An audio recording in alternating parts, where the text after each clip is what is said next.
Hello, 欢迎回来. This is lesson 6 for Chinese handwriting.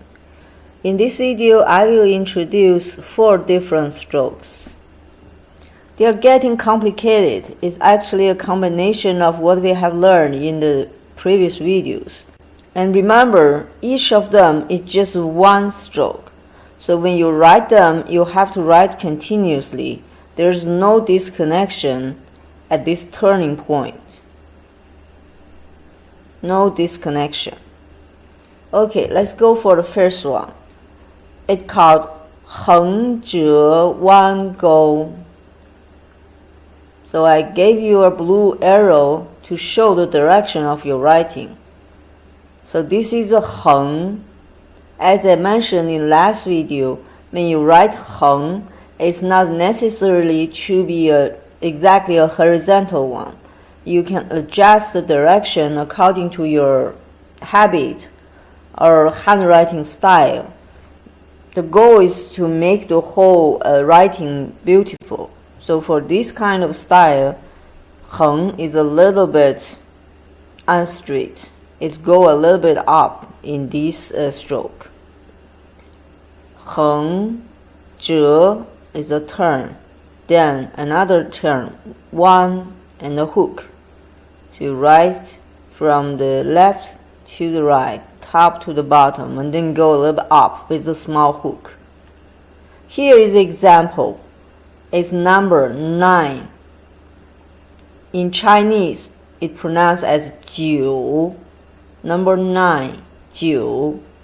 So this blue part is 横折弯钩. Let me show you the way it is written on paper. Start from the left to the right. And see, my handwriting habit, I write it a little bit horizontal, and this one has a degree of step like this. It's all depending on your feeling of writing. The second stroke, called 竖折折钩. 折 means turn, right? So you turn 2 times. 竖, first turn, second turn, and a hook. Go means this small hook. The direction is again from top to the bottom, left to the right. The blue arrow showed how you are going to write on the paper. Here example in the character, this blue part. 竖折折钩. It means horse, and pronounced in Chinese 马. 马. Here is how you're going to write on the paper. 竖折折钩 with the hook. The third one is called 横撇. We learned 横撇 in the previous video, right? It is like this, but it has a turn, one here, one, and a small hook.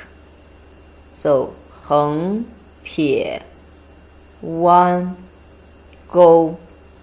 Again, please follow the blue arrow to write it on the paper. Here is the example, means sun.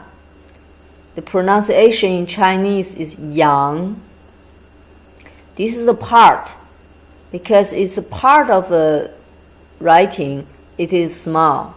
Sometimes when it is a full character, it might be bigger. So here the blue part is 横撇 one go. Let's see how it's written.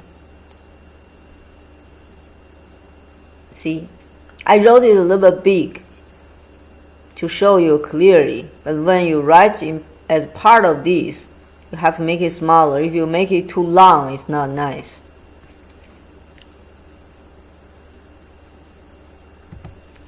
Next one is 横折弯.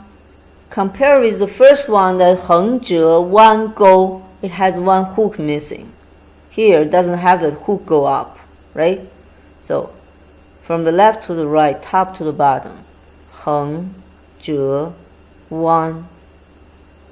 That one, you remember, the first one has a hook. This is different. Here is example. This is a mirror word for flower.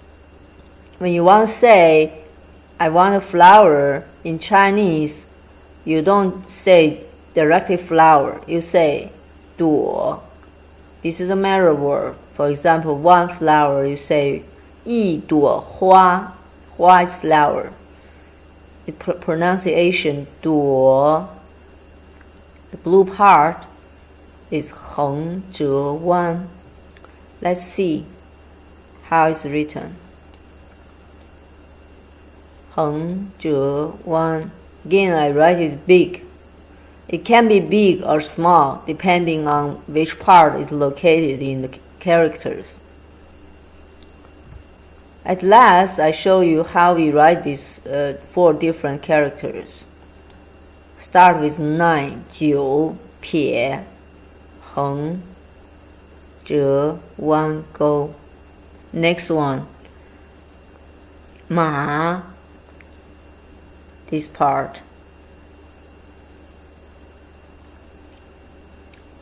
The third one, 羊, this is something we learned today.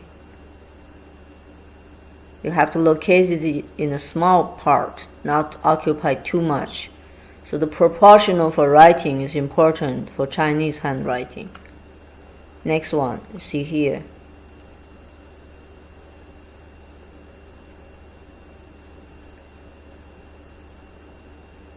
So here, this character, I write the bottom part a little bit bigger. I just want to show you when the proportional is different, actually the character is different.